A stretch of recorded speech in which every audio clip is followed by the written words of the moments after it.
All right, everybody. Welcome to Fonecallz. We have a very, very special episode. We have our best friend in the house, Cooper Johnson. Hey. Hey, Hi. bestie. Hey, besties. Hey, Coop, what's up? Oh, and NM, what's going on with you guys? How's podcast life? Dude, it's been like nuts since we started this thing. Dude, it's like, Coop, we have like 100 views on one episode. It was like, I don't know, Snap. can you fathom that? That's like, I mean, it's because it's a podcast. You don't have to worry about people, bothering you on the street. But as soon as you're in the grocery store checkout, you as soon as you talk, like, can I use this coupon? Or you say something like that. Then everyone's like, is that Vinny DeGaetano? I know that voice. I know that voice.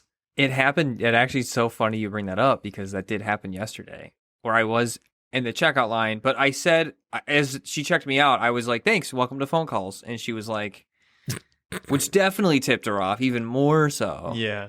You're just going around LA just saying welcome to Fonecallz and just hoping someone connects the dots. And she nailed it. So good work. It's strategy's working.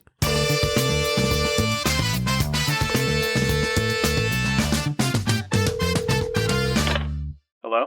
Oh, guys, what? I feel like we catch up often, but then again, not enough. Like, Coop, I feel like the last time we talked was like a week or two ago.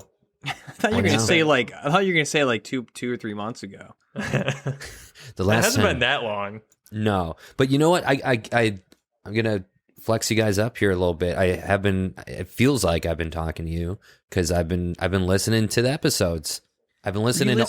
I listen to every single one except for the Holy Matrix one, because even though I gathered you guys aren't huge fans of it, I haven't watched it yet. And thanks for you said no spoil. You said there would be spoilers, and I don't want to be spoiled. So Okay, still fair gotta enough. watch Yeah, it. yeah. Coop, can I ask? I mean, I know you're our friend, which is why I expect you to be brutally honest. Is it good? Good? No. I wouldn't say good. But it is a podcast. So that's Two people talking. yeah, it is. And that's good point, Aaron. It is two people talking about what I don't know, and where are we going, I don't know. But did the two people they chat, and I appreciate that on behalf of you guys. I mean, that's so cool, though, that because seeing that you kind of don't like it, that you're willing to join us. Yeah. Right. Well, Coop needs to help us raise the bar, because the bar we set for ourselves, Coop, was just two people talking. So that's a pretty low bar to hit. Yeah, some people say just starting is enough, and in this case, it was really just enough, just starting. So I think close the book, because episode 7 is when they all die off, right? I was listening. Everyone more than 7 is a blessing. Is an accomplishment. But no, but for real though, I don't know if it's because I'm just good friends with you guys or not, but I have a lot of fun listening to you guys banter back and forth. I loll at like the gym or just walking around. Well, that's good. Yeah. Well, thanks. Lots of Thank lolls. you. Marty and Ian have both gave us feedback as well, and both of them have said, well, they end pretty abruptly.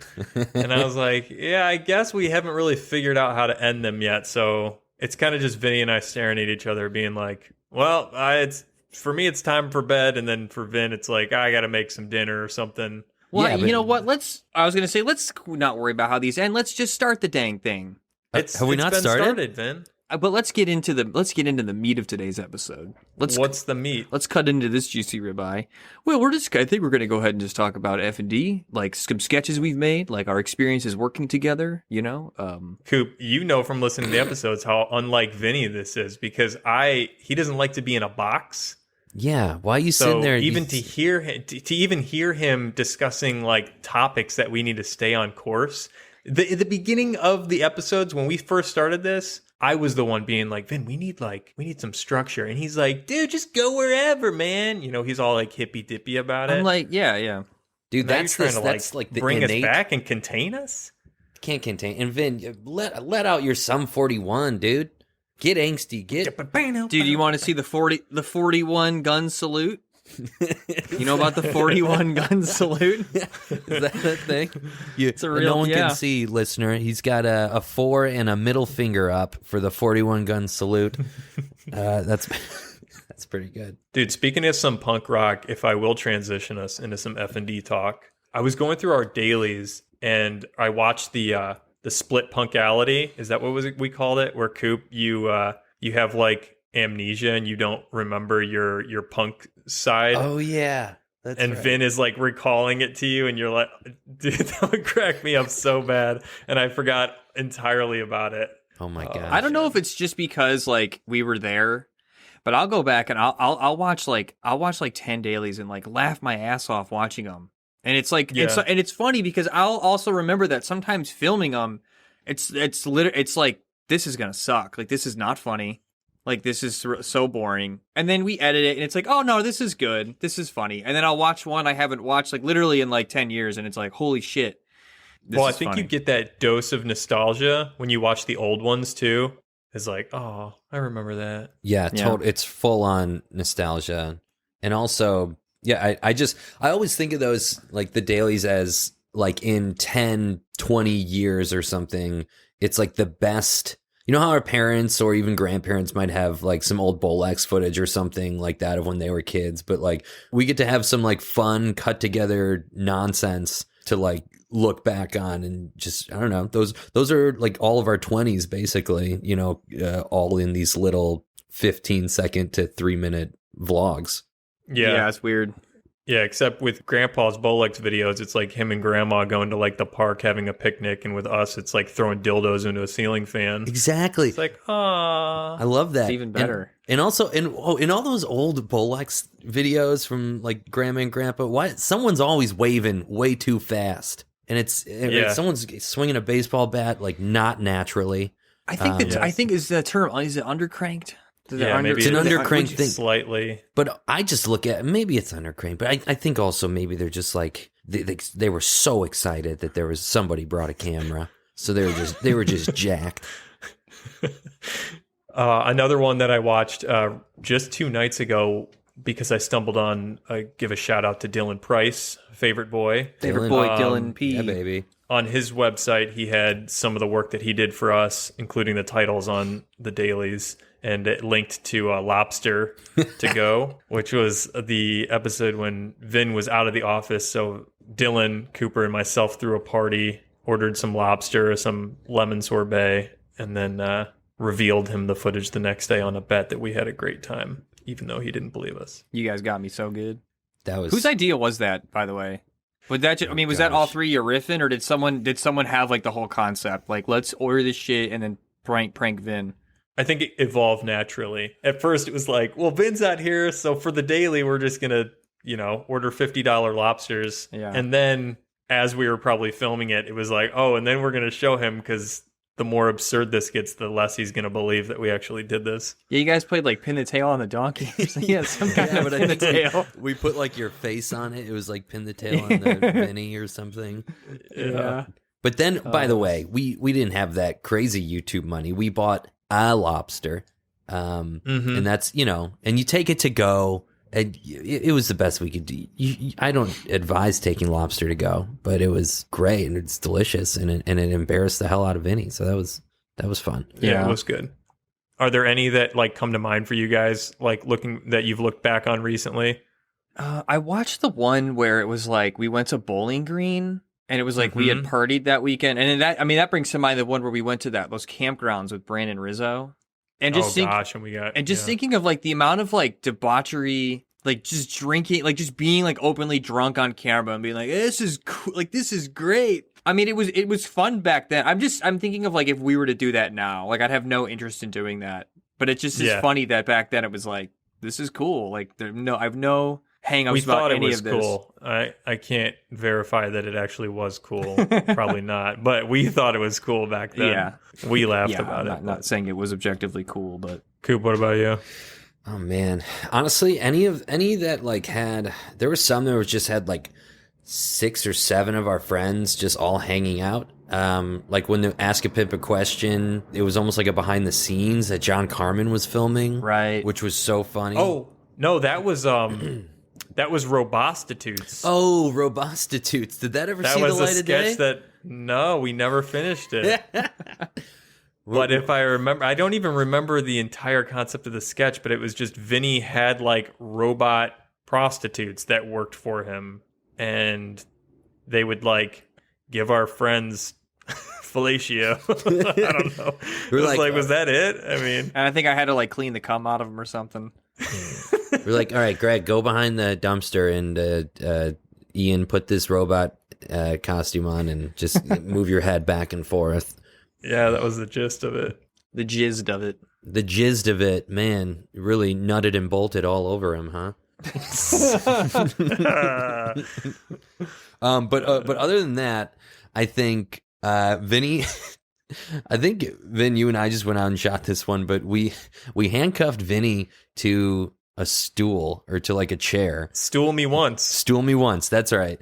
And Vin had to walk all around Wrigleyville, and I was just filming from afar of him like going into like bars and be like, "Hey, does anyone have a handcuff key or anything?" And I think somebody like was like, I don't know if they were a cop or like a wannabe cop, and they happened to have like handcuff keys on them or something like that. And then like I don't remember if they that. got you out, but yeah, you literally, I don't know. The setup was something dumb like, "Oh, I'm not going to handcuff you, I swear." And you're like, "Well, I did it." And then whatever. And then now you have to walk out into Wrigleyville with handcuffed to a stool. You know what's interesting about that is like I remember like doing it, but like no memory comes to mind of like no like POV memory comes to mind of like actually walking around Wrigleyville like handcuffed to a chair. Which you would think that that'd be like a remarkable enough thing that you do that like I would remember even the interaction with the guy, but like I just don't have it. Yeah, I guess that goes to show like how much of that category of nonsense that I guess we were doing at that time, where it all just kind of blurs. Yeah. So I wasn't even smoking like a lot of weed back then. I mean, not by most people's standards. Like I don't know where they all went. You remember when we were all jumping on the rolly chair as hard as we possibly could? Oh, I remember that flipping one. it? Yeah. Yeah. Yeah. Like none of us could like sit, you know, and for whatever reason. that would I believe that one was called the Situation. The Situation. Yeah, That was yeah, also had a lot of pun titles. I think sometimes it was like let's find the pun first and then do the idea. Remember we almost did the Carpentition, which was like we were going to do a competition of being carpenters where like we all try to build a chair or something, and we go get lumber, and like that was the concept. But thank God we never actually went through with that one. I don't even remember I that don't one. remember that either. Aside from a couple, most dailies were completely off the cuff, and I don't know if we've ever talked about it, but I feel like we would just pick up the camera and go, and it would be whatever we were doing that day or whatever we were they would just evolve, you know, like, oh, we got to go to the hardware store to pick up some stuff, and that was like the daily. Yeah, and also we've talked about that before, where it's like the moment we're like, ooh, let's go to a Christmas tree lot and buy a tree and decorate it, and like that'll be fun. Like, who cares? And hilarity ensues. And then every single time we tried to think of it ahead of time, it was just stale and like I don't know. It just didn't, the magic wasn't there. Yeah, it didn't play. So it's like, yeah, everything really was just go for it and let the whatever this is going to be find itself while we're doing it. It brings to mind that like when we did do the dailies, like Coop, Aaron and I were just talking about this the other day, that like it's these heightened versions of ourselves. There's still like there's like a veil where it's not really us, and then doing this podcast, this is like of all like the creative shit we've done or like whatever content we've put out, this is like the most, I guess, real we've ever been in front of an audience. The thinnest the veil has been, I think you said, or something like that. Yeah, no, it's true. And I remember even like people, you know, we've met people over the years who have been really into the dailies and our videos and kind of like are thrown off, I guess, when they're like, huh, so you're not like being wacky. I'm like, no, I don't know. Not to say, this is just us being normal human beings.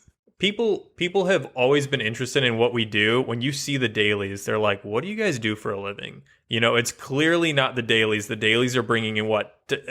At the later years, it was like 10,000 views a video. Tens of It's not dollars. yeah, it's not like we're rolling in dough from those. And so it was like always very curious to people watching, like, okay, you guys look like you're just goofing off all day. You're in an office. I thought maybe we should address on the podcast what our real careers were looking like behind the scenes of all the fun videos.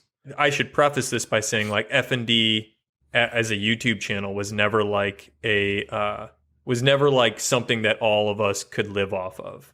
It at times brought in some nice monthly chunks, but it wasn't something we were like, all right, pack it up. You know, like this could be full time, because a lot of that money I feel like was because of like viral videos that when some of them took off, but it wasn't like we were consistently hitting million view uploads. We also lacked the foresight to like really hit YouTube hard, like because we took the time off to make Action World and then Punching and ultimately the film, but even just taking the time off to do like Action World and Punching was like we starved the algorithm, and then the algorithm starved us, and then and then It's an apt way of putting it. Yeah, I mean, it just, I don't know, like to hear people say like I want to be a YouTuber as a career, and that there is like a model you can follow, and there's like things you can do like almost scientifically to gain you viewers that like we weren't doing because we're filmmakers and we just want to make films. And YouTube was just and I'm being serious when I say this, but YouTube was just a platform, you know? It was just a platform to be goofy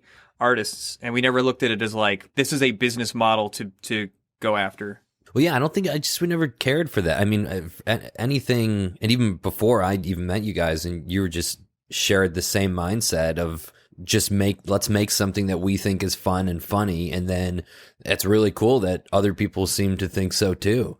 I don't know. I just found that, you know, when we were all making stuff, it was just for us and our friends and whatever, you know, if we could just make each other laugh, that's kind of all we really cared about. Yeah. Yeah, I agree with that. And also like the films that we took time away from YouTube to make that probably inevitably hurt our viewership. I think, you know, that was also just for us. We wanted to pursue bigger things, which is not not the best route to be a full-time YouTuber, you know? Like you can't be like, oh, I want to grow my audience. I want to grow, you know, my views, and be like, hey, we're going to make a longer project and peace out for 6 months. It just doesn't work that way. But we did that consistently because I think all three of us were much more interested in, let's do a short film, let's do a feature. It was like challenging ourselves more. And then this is where also the advertising stuff came in, where the advertising work was like, it was lucrative money that was right there. And it was like, and that then took time away from sketches, where it was like, yeah, we could try to write and shoot something this week, or we can like produce this job for Taco Bell. You know, I mean, that essentially for like, you know, almost 10 years, that was our jobs. We were freelance advertisers. Freelance goofballs, basically. That's a better way to put it. And that's what, you know, I look back, and that's something that, you know, I think they were in two different buckets, right? It's like the sketch stuff that we were doing, and the shorts and the features and all of that, and then the advertising. And I think we never really committed to one or the other over the course of like, you know, those 10 years, I think, which, you know, does that hurt you if you don't just go full steam in one direction or the other? I don't know. But I just looked at it as like you get burnt out on one and you go try to do the other. And then, you know, and vice versa, not to mention like the ad stuff was paying, you know, decent. So that, you know, out of necessity too, you have to get that. But yeah, I don't know. We just kind of really tried to balance and didn't really go full tilt into one or the other. I think that in retrospect, it was probably preferable that way. Talking to a lot of ad people, I feel like I would hear a lot is like, oh man, I want to make shorts like you guys do. And, you know, for us, it was like, well, we want to make money like you, you know, so it's like you can't have the best of both worlds, you know, that's why we were always split. It brings to mind that, was it from Billy Madison when he grabs that like fat kid's face and he's like, cherish it? Yeah. He's like, that would be like a 15 year like ad veteran, like seeing these like fresh kids come in and be like, hold on to what you have. Don't end up can't wait till I go to high school, Billy. Yeah. But no, there were people that were encouraging us to like stick on what we were doing, because I think a lot of people in that industry just start off as like just film creative people, and then, you know, and then you get older and you got adult bills and you start a family, and yeah, there's money there to be made, so you do that. Yeah. I think that all those variables contributed in us just, if it could help explain to anybody who was like, what, like, why didn't you guys hit YouTube harder? It would be all that, you know. It was just like the path forward would be so difficult. And also, I should just point out that the people doing YouTube full time that make it work, like, kudos to them, because it is a grind. It is like, that is so much work to be consistently uploading, to feed that algorithm, you know, to make sure that you're staying in front of people's screens. Not only that, but I mean, on all platforms, cutting up your videos so that they go on TikTok and Instagram and Facebook and pushing stuff out. I mean, it is like 24/7. And I don't think that, personally, I never felt like I had the stamina. Yeah, it's a lot. And even just the pressure to just like continuously come up with something that we all think is like not shit, you know? Like, I think like the quality quantity thing comes in, at least, I don't know, whatever we wanted to put out, I think we thought was quality, you know? And I think for a lot of those channels, it's like, let's do a bunch of reaction videos with like this goofy character. Like, okay, cool, that'll be 200 videos for the year. And then, you know, for one section. But yeah, that was just the stamina thing. And also just like you get the writer's block and get burnt out of just, you know, not making what you want. Yeah. All right, Yeah, it's great. absolutely. Great talk. See you guys later. All right. All right, we did Cool. it. Big gulps. With all that in mind, we could probably talk about where that has led us, all of our ad work. You know, I got a job at an ad agency called Mute Cigs in California, and I was doing ad work for them, which was like, you know, clients' social media needs. Have since, you know, departed from them and joined another company. But Cooper and Vinny, what do you guys do? Vin, where do you work? I work at Mute Cigs too. Well, that's where Aaron used to work. That's where Aaron used to work. Aaron has since left the company, but Aaron did, you know, he did help me get a job there. So now I am an editor at a marketing and advertising agency, you know, trying to get you into the funnel on Instagram or Facebook and get you in the funnel. Cooper, what do you do? I do the same thing at Mute Cigs. No, I'm just kidding. But no, I do. I'm a like producing video, like creative producer at. It's called Tube Science. It's the same kind of thing. We just, you know, prey on people's insecurities and try to get them to buy our products on social media. Listen, you guys know how I used to be about being a fucking sellout, and I've definitely shed that persona. I was just gonna say, all Vinny ever needed was a comfy, cozy salary, and then he would drop it all. But when we were doing ad work in the beginning, it was just not enough. It was like, is it worth it for me to be selling people this stuff? And I'm like, Vin, we're not selling people Marlboro cigarettes. I did have a conversation once with a dude who was working for a cigarette company. I straight up said, "Do you have any qualms with that?" And he was like, "No, what?" And I think he had passed the stage of like not giving a shit anymore. And I was still, you know, on the side of like, who wants to be doing this? Also inspired by like Bill Hicks talk about, are you in advertising? Kill yourself. Reading a book by like David Cross, where David Cross is talking about like, you know, in the 90s, it was like selling out was like the worst thing you could do. So like having all of this in my head and then like going into these spaces where it's like very corporate, very like, to me, it was like stuffy, and it just being like, quote unquote bad. In my early 20s, feeling that way about it. I remember riding the train home many days after a work at the agency and just trying to reel you back in, because I was so worried you were going to like break off from our next big ad gig.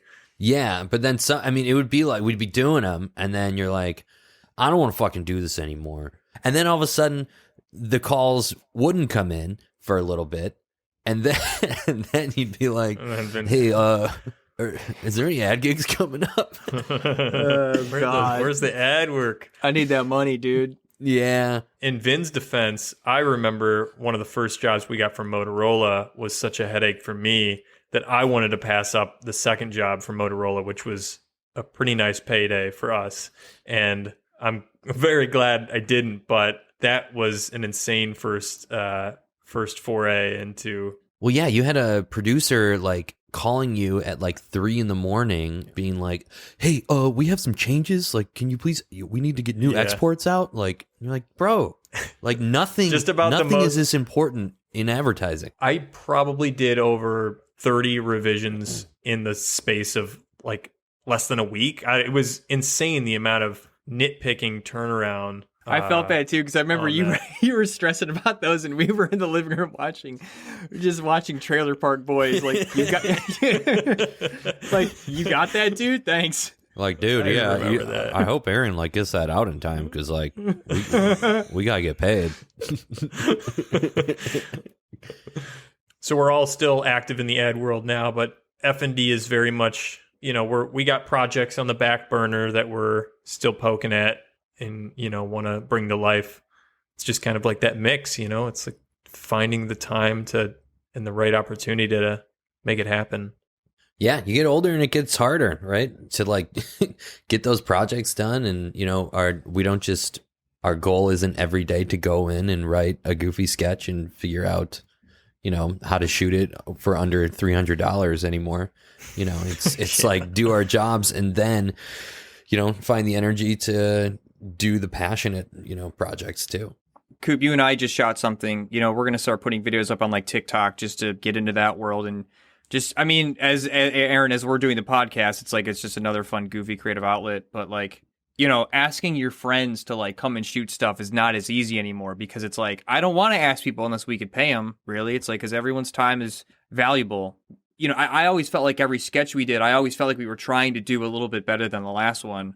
And like, that was this mindset that was hard to break to like, just do something like way less, not serious, but like not give as much of a shit about like, how great it's going to be, just doing it because it's fun. So just tapping back into that and, having to just shoot stuff like ourselves, like passing the camera back and forth and, not having a sound person and someone doing the lights. And that's the path that we didn't take. Not to say that some of our stuff wasn't just like, like guerrilla filmmaking, just get it done, scrappy. That's how everything was, but we were always striving for that high production value, real locations, real costumes, real makeup.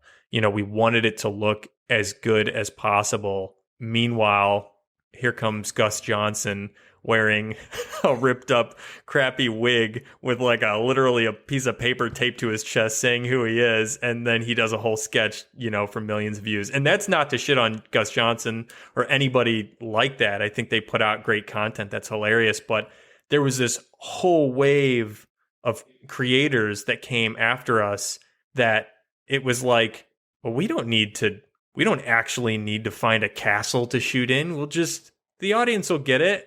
And then, to me, I'm like, but we spent, I'm like, no, we spent so much time like finding all the places and making it look as legit as possible. Do you know how much hay we put in our bedroom to make it look like a stable? And that's the difference, I guess, between, we were trying to make short films and, these guys are making memes. It doesn't, you just need enough to get the point across. And that just was like killer for us because we would strap ourselves to a sketch for like a whole month it would take us. And meanwhile, new creators would be able to pump out 5 sketches in like a week. Yeah, and there's like, even in our old office in Chicago, there's like 80 note cards of concepts that like half of them are written out. They're just things like, and we can't shoot that because like we need to be like at a lake house, or we need like a cabin, and like we need this, we need like an airplane hangar, and like some dumb shit. And we're like, man, we could have. I don't know. I don't fault us for that. To an extent, I suppose we could. Some things just like you want it to look fantastic, and it'll only work like the way we're hoping it does if it does have that production value element. But now it's like with TikTok and basically just, memes, it's the new form of communication in general. It's just literally how people communicate. And it is pretty cool just opening up the way people can like do sketch or in even like 15 seconds or whatever.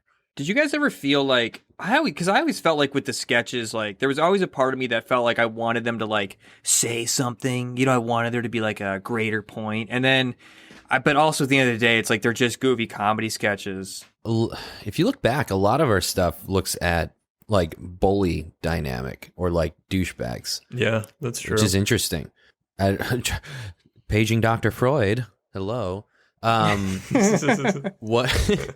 I mean, even like Tapout, for example, is like, I don't think it was just like, that's a goofy character. I think we were just like, so the douchiness that was behind the Tapout shirt of like a lot of people wearing it, not to say everybody, but like there was like the cliche of the person who wears this shirt and like the bejeweled shit and Aeropostale, all that stuff that I think we glommed onto like that persona or that character. I was just going to ask if, even prior to that shoot, if you guys had ever met anyone who unironically wore Tapout shirts. And I don't think I'd ever even met anyone who wore it, but it was just, you just kind of had an idea of this individual. Yeah, it was all rolled into one with me. I don't, maybe Tapout once or maybe I've met someone before that, but like more so it was like was it Aeropostale or Aeropostale? No, it was, what was the? Oh, it was like the bejeweled shirts with like the snakes and I don't know. It was a guy's Affliction. Yes, Affliction, and there was another one too. It was like Ed Hardy. Ed Hardy. Okay, That's what it was. I think that we were kind of split on social commentary, like feeding that into our videos, because I think that if we found it was all about the idea. If the idea called for it and it was like fit well, then I think we liked it. But then you would have stuff like Grundy the Meat Man that we weren't trying to really say anything other than just like, we love this character. We love build, like it was like more world building and that's about like climate change. Dynamic. I'm pretty sure. Eat less meat. Oh yeah, that's right. Yeah. Yeah, and like child abuse too. A lot of our stuff's about child abuse for the most part. Fist fight my dad. Free candy. You're right about the bullying, Coop. No, Yeah. it's true. It's true. I have reflected on that. I don't know. Were we all? I don't think we were all bullied very like that much in high school. But like when Vin gets his face punched in, there's obviously the cheer uppers, the put downers. There's tap out. Oh yeah. Maybe I think we just really like that dynamic because it was so easy to paint the enemy. You know. Yeah, the conflict's already built in, and it's just funny to have a character that's just like dumb, deep voice, like just I don't know. It's just something funny about it. The high school jock bully like has always been like appealing to. I mean, Jeremy Slinson's brother. I mean, John played him so well. That's always been appealing to me. I don't know if this is bullying. It's worse than that. It's when we did Free Candy, where Brian plays the pedophile. After we did that one, my dad called me and he's like, "I don't know about that one, Vince." I was like, "What's wrong with it?" He's like, when you have kids of your own, you'll get it. But that was a little much for me. I was like, okay, sorry, I guess. There's a lot of truth to that. You don't like dude, at that age, we were just looking for any hot button things to hit. It was like, you don't care. You just want it to be funny. It's not like I'm saying like, I wouldn't do Free Candy now, I'm just saying, like, yeah, okay, your reference point changes as you grow older. Your reference point changes, and when you're younger too, you're a little more. You have more confidence without thinking things through. In a good way, I think. Like being a little more naive in general helps. Just do whatever you think's funny without like caring about the consequences of or what may come. But like, this wasn't consequences, but just like how. Whatever, we were and flipping about everything. I remember for like an F&D TV, the idea was like Vinny is at a payphone, like calling his mom for like a ride home. And then it slowly pulls out and you see that he's at a police station and he's in full like prostitute gear with like a short mini skirt and high heels and all this stuff. I forgot about that. So I called like 2 police stations. And was like, "Hello, sir. Like, we're fellow filmmakers." And I was like, "Can we please use your film something at your payphones?" And I remember the guy being like, "What are you trying to shoot?" And I was like, "Well, the idea is my friend is going to be," and I just fully was like, "And he's wearing this little this cute tight little skirt, and you pull back and da da."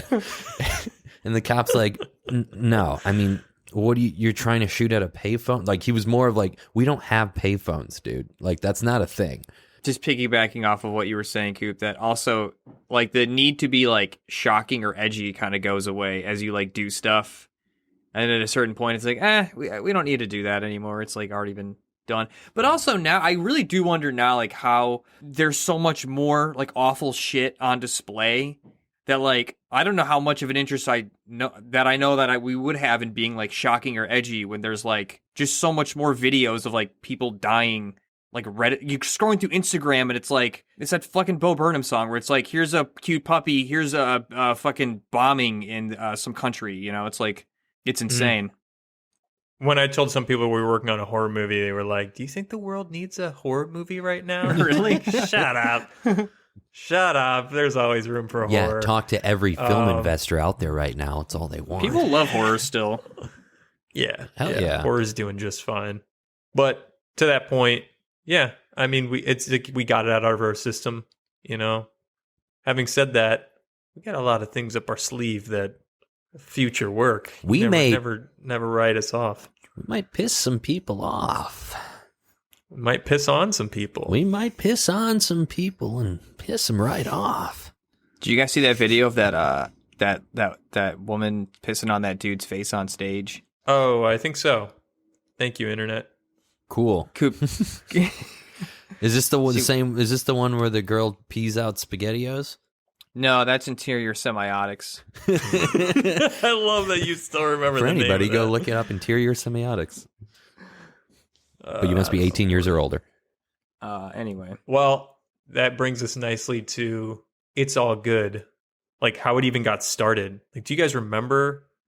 I do. Yeah. I mean, I remember like Aaron, you came to me and you were like, you had the concept. You were like, the whole kind of meta concept was already like, you kind of had it all formed. And you told me, and I was like, yes. And I remember we told you shortly after, and you were also like on board immediately. Yeah, I remember being in the office on Clark and like being in that room. And I vividly remember you like giving the first like seed of that. I like the idea of it being meta in like that being the concept and just being like, yeah. Oh, fuck. Yeah, that's it. Because if I remember correctly, like we didn't have any of the details of what the film would actually be. It was just, I think I just had the idea of like, we're going to do a crowdfund campaign, act like we run with the money, and that's what the movie's about. I mean, you had the log line basically in that whole, a movie about not making a movie within the meta thing, you know, I think was, that was great. And then it all just kind of happened.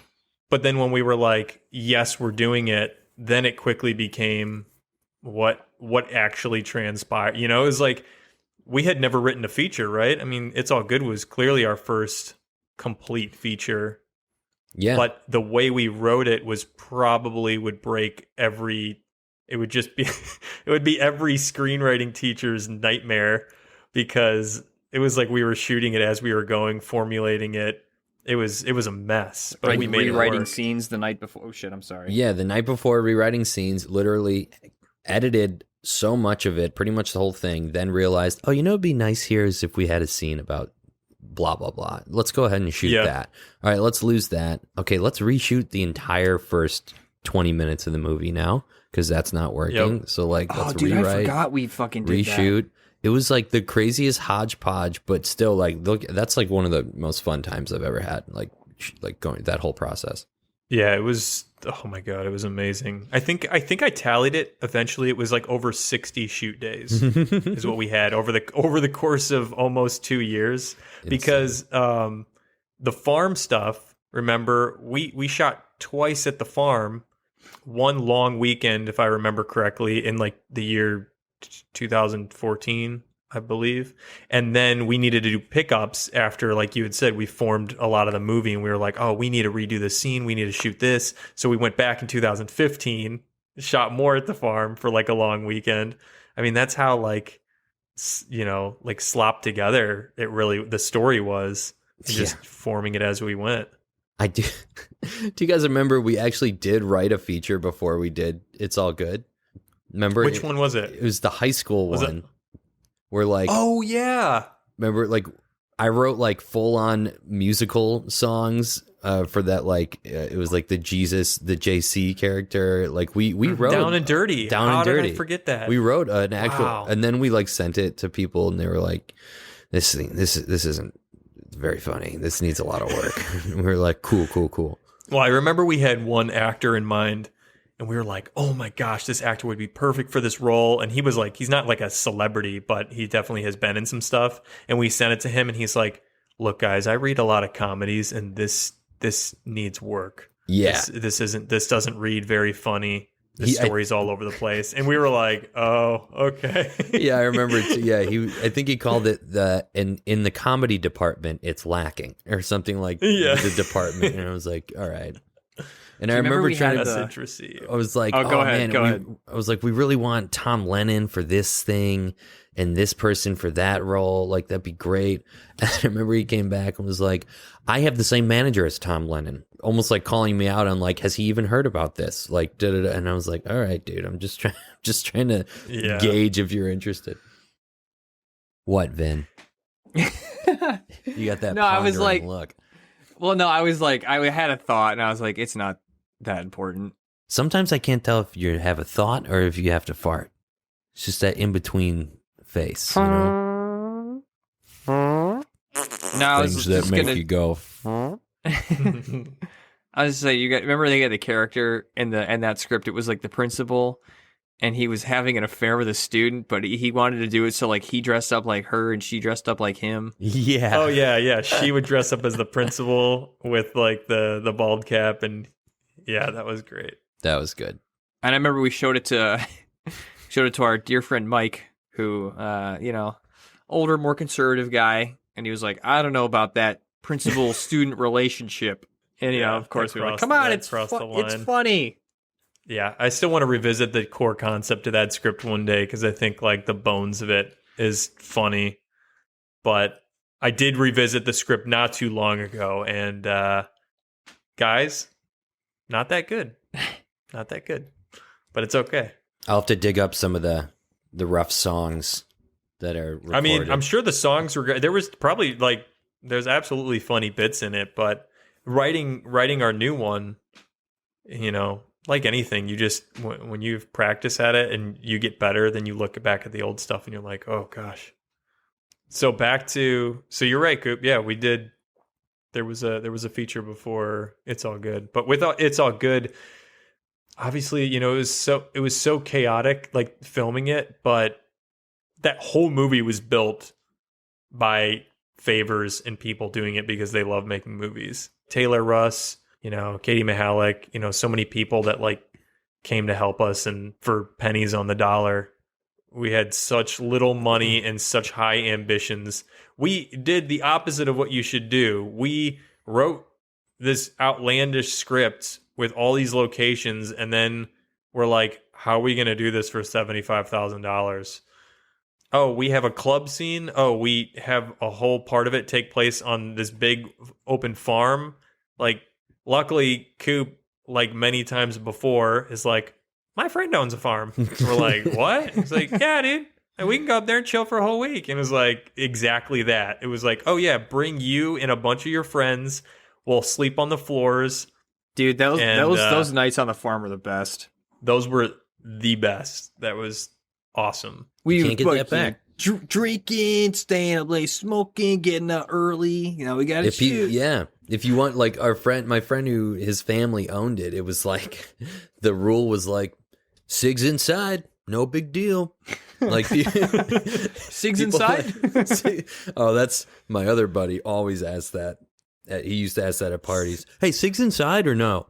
No. What the fuck are you talking about? Go outside, animal. But no, this place, yeah. Cigs inside. Yeah, drinking until 1 a.m., 2 a.m., calls at 6. Mm-hmm. Hey, we got to get up early. We got a sunrise to shoot. Hey, we got the scene started at 8 a.m. We would just pack those days in, and I don't think I was ever more tired and more awake, weirdly, than shooting that stuff. I will say too, though, my wife Jess and then Aaron, your wife Julie, when they came up and like surprised us one day, I think they like came up to set. Mm-hmm. And Jess has told me a couple times before, like she was like, that's like, I just like watching you walk around with like, we had like the PA walkies and stuff. And she was like, man, that was like the happiest I've seen you guys like all just like walking around, just floating, just shooting this thing. That's pretty cool. Yeah, I felt that for sure. Especially those scenes. It was like it was great. Even though we had that whole shoot, I remember it was chaos because we wore so many hats. We didn't have like a full blown crew to help us with stuff. I mean, we were doing the producing and doing locations, everything ourselves, but it was, I don't know, it was just like it was so much fun, but also so stressful at the same time. Do you guys remember that woman that showed up early one morning? Because we had tripped some box, like some electric box that like for the electric fence. Oh yeah, and she was like, "You could have let all the cows out." Yeah, I remember I had to write her like a $300 check, like right there. I was like, "What? I'm sorry. How much is it?" Yeah, what was the lights that like broke something, or like we were running too much power and it tripped something? Yeah, something like that. And then I guess it was broken. Because I think it was Grant's farm, right, Coop? Yeah. I don't know. I don't even remember if we called him or like, because it was like their family's farm, but like they had other people like help them manage it because like no one was actually there. Right. That was probably not even a thing. She just hustled us. Probably we were too dumb to know what she was talking about. We were like, okay, the cows. Yeah, how much do you need? Dude, oh man, that was so cool though. Being out in the cornfield and like the soy fields. Yeah. Just shooting on location. Save so much money. Do you guys remember feeling stressed when it came time to actually reveal the stunt? Like when the movie was wrapped, we were talking to our good pal, who I want to give a shout out to, Ryan Beschel, who did the PR for us on the film, who like years before we were done with it, we told him the initial idea and he was like, "Yep, I'm your guy for this. Like, I love the idea. I'm going to help you." And Ryan ended up getting us exclusive on Esquire, and then it hit Daily Dot, IndieWire, and we got crazy press. But I remember up until we released the update video saying we weren't going to do it, and even then after, I was more stressed than I have ever been in my whole life. You were tweaking, man. I remember that. I remember didn't. you wanted to pull the plug like ASAP, and I'm glad we stretched it a little bit more because then you got that Fox interview, which like really tied it all together. Where basically Aaron, Fox News, we baited them. Hey, I was scammed on this crowdfund, and these guys just got away with all of our money, and Fox News bid on it and did like small town crimes, like not gonna get by me. I'm Lester McMolton. And then Lester McMolton, whatever, interviewed Aaron, and Aaron just had to like straight face it. Like, yeah, I'm sorry. We just like tried the best. I'm still impressed. You did so well, but I remember us like at an ad agency during a job or something, like huddling in a room, being like on the phone with Ryan, like, we have this thing with Fox. Should we do it? Or should we, like, what's the best way to go? And Ryan, he was just, I think, left it up to us in the end. And I think we were like, no, you got to go on, man. You got to go on. And in the background of the shot, the editing software is open and you're literally editing the film. Yeah, or I had a picture as my screensaver. I think I had a picture of the film, like you screaming. So good. That a little Easter egg planted in there. Yeah, no, that was, I think it was the hardest because that period when it was like before we released it, we already had people mad that it was like taking so long to get out. And then when we said that it wasn't going to happen, then you had the real people that you have to watch out for, because the people that are dangerous are not the ones that lose their money. The people that are dangerous are the ones that hear about it and they're mad for the other people. That mob was a little scary. And I just remember thinking like, this has got to work. This is like, this stunt has, because if it goes out with a flop, it felt like not only the film was dead in the water, but it felt like the last 2 years were like, what was it for? Yeah, exactly. Do you guys remember being super paranoid about it leaking too? I remember for 2 years, I was so worried the idea of what we were doing was going to leak. Yeah, I remember being... Yeah, I was worried about that. I mean, that's like, if anything gets out, then it's, then it's the whole concept is screwed. When the whole concept of the film relies on a guerrilla marketing stunt to go well, then there's a lot of pressure just on like being tight-lipped and just trying to basically ask all these people to come shoot a movie, but not really telling them the greater plan behind it.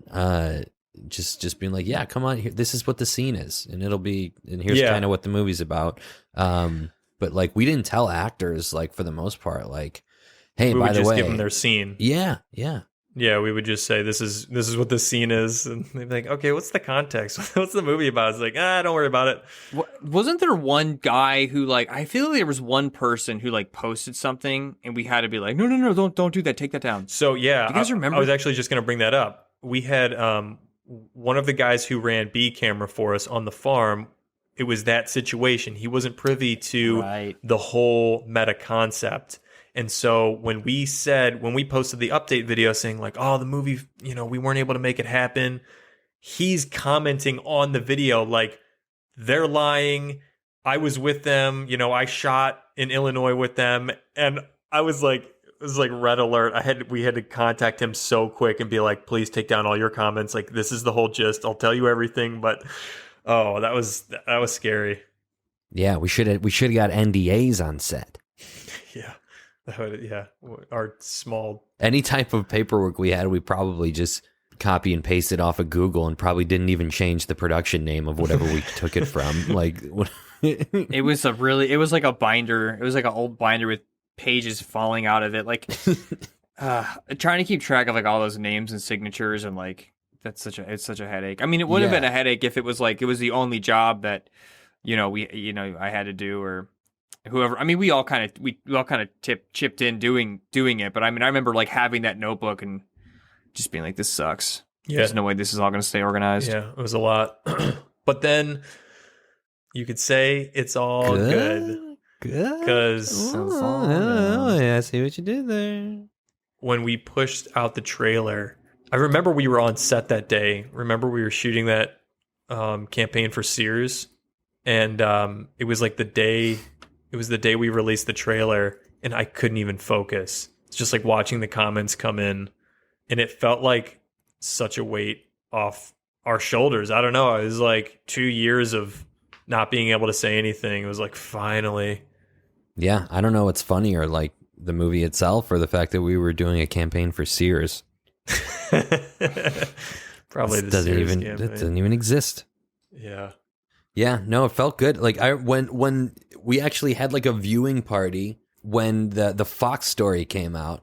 Like I remember we all were like drinking whiskey or beer or whatever at like our office, and there were like 20 of us there just watching, Aaron be interviewed and totally fake his way through this stunt and like totally fooling this Fox reporter. And then, it cuts back to like the studio and they're like, thanks, Lester. And, and that's just a lesson, everybody. Be careful what you invest your money in. And then up next is weather. And we're all just like, yeah, we just like start freaking out. Like it worked. And I think that going forward after the experience of doing that, I'm so much more intrigued about being collaborative with people and like our audience on new projects. Like, because I think that was something I missed so much, is being able to like talk about, some filmmakers like update people and like the whole journey. And that's what I wanted to do deep down. Like I wanted to be able to post behind the scenes pictures and be like, oh, we're shooting here today.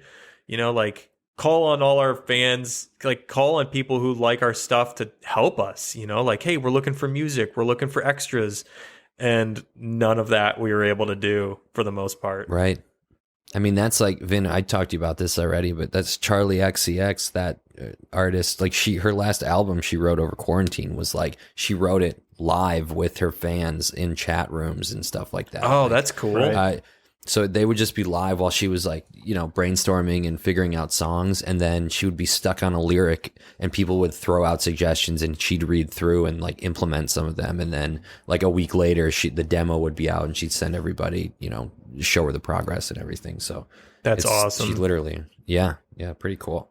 Yeah, I was thinking it'd be cool with because now we can talk about it. We have talked about it, but working on Grundy, like, I mean, it'd be great to like, just like have someone with the daily cam and just like do a daily like on set every day, Yeah, have that footage. like behind the scenes and be uploading it as we're shooting it. That'd be cool. Yeah, it's gonna feel so refreshing when we get into the next one and it's not a big secret. It's just, I can't wait. So if anybody's got, a a cool million, we'll take it. A little under, maybe.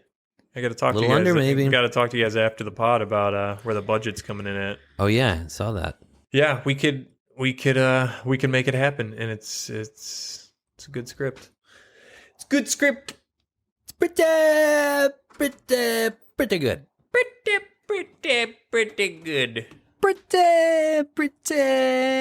Pretty good. Nice. Is that the sign off? Is that how you guys sign off? You do It can be now. Yeah. I'm sorry. I Do an didn't LD. mean to rush a sign off. I just didn't. No. Felt like it. I think you're right. No, I feel pretty. I'm feeling Were you gonna say pretty good, weren't you? pretty. Pretty good. Pretty good. I'm pretty bored of this conversation. Now I'm ready to fucking peace out. Yeah. What do you think people are gonna think about this? We're just talking about our the movies and stuff. Well, I mean, that someone commented. They said they wanted to hear more about us. So, all right. Well, that person will be fulfilled. No, but for real, Coop, it's like, let's do a part 2. Like it just, I feel like there's so much more that I want to talk about. I wanted to get into sketches more. We'll have to do that next time. And somebody, Yeah, maybe we can try to write one together on the podcast. that would That'd be actually fun. be hilarious. We'll give ourselves 5 minutes, but set the timer and try to write a quick sketch. I love that idea. Another one that I wanted to do, Coop, that maybe is good to plan for now because it'll take a little bit, is to read our favorite comments. So maybe we all divide and conquer on some of our favorite sketches, and we go through and cherry pick the very best comments, good and bad, Ooh, and we read them together. I think that could be love it. pretty good time. I do wonder how many like real good ones there will be. I mean, outside of the petite feet comments, which is petite feet saga is a whole thing we can get into later. But Oh gosh, I think like our comments are overwhelmingly positive. I think people were very supportive. Like we never got so popular that like people spam with a bunch of like hateful shit. There were definitely negative comments. I mean, I remember like reading, it's like insane. Like in a slew of positive comments, like one negative one would be enough to like ruin my whole fucking week. Sure. But like I'm just curious like what type of comments like I'll even find that are intriguing or interesting. I think you'd be surprised, man, if you dig deep enough on anything. I mean, parkour kids, there is a wealth of gold there. I mean, we pissed off some parkour enthusiasts, and their responses are gold. So there'll be no shortage of comments to read and discuss and laugh at. Lovely. Well, hey Coop, thanks so much for coming on. Thanks for inviting me. Of course, It's good to see you guys. Yeah, we got. I mean, Vin, I haven't seen you in like a week. it's wild, maybe dude. Maybe I it was miss- 2. when's your guys' sketch coming out? I gotta edit it still. Yeah, Vin's got to edit. This is literally the dynamic forever. Like I goof around, and then then I go sit on the couch, and I'm like, man, I wonder what's taking Vin so long to edit that thing. Or Aaron, like all the dailies, it's like, I'm just gonna be a nuisance wrecking ball, and then cool. So there's 2 hours of crap. Make like a 2-minute piece of gold out of it, please. But Coop, see, what you don't see is that you're the best part often of those, and so you delivered gold. So I would Your work's done. I will happily take the time to edit it because I get to edit the footage of you, and it would just make You get to make Aaron. time. Well, You that's get to sweet. edit a That's sweet. SAG actor. Yeah, dude, SAG that's something you get to do. verified union actor. Well, Oh my gosh, wait till we get hit by the bill for that, dude. They haven't discovered all our dailies. Just wait. Oh yeah, no, they're gonna come after you hard. You're gonna sink F&D. What are all these? Sinking. What is this? What's this video where you make yourself sick eating yogurt? Oh right, yeah, no, and this. Oh, that's extra. That's a stunt. That's a stunt. Did you have a stunt official on set?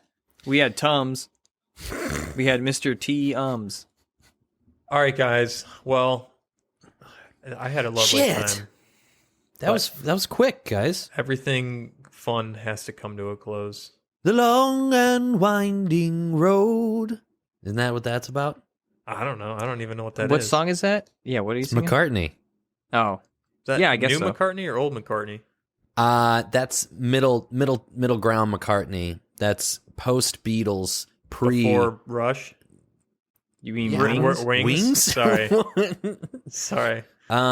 Yeah, I think it was that's pre Wings, I believe. I'm pretty sure that was McCartney. He didn't do that on Let It Be. Anyway, someone will say, actually, he did. It was on Let It Be, track 4. Beatles. I'm not a huge Beatles fan. Oh Sacrilege. God, that's a way to go out, bro. Sorry, I don't get all that. only like the Stones. I only like rap, rock. Go listen to our music episode. And I only listen to Skindred. Oh yeah, I was Anything you can thinking, swing to. You know, I was thinking yesterday that if you mixed ska and reggae, is it ska gay or ska gay? Anything mixed with reggae, it's Ray ska, right? No, yeah, ska gay. Toad's into skagay right now. It's my new fave. okay. Right. Let's end this nonsense. All right, y'all. Thanks for tuning in to Phone Calls. Cooper, I love you, buddy. Love you. Cooper, and I love you, Cooper. And I love you too. Pew. Call disconnected.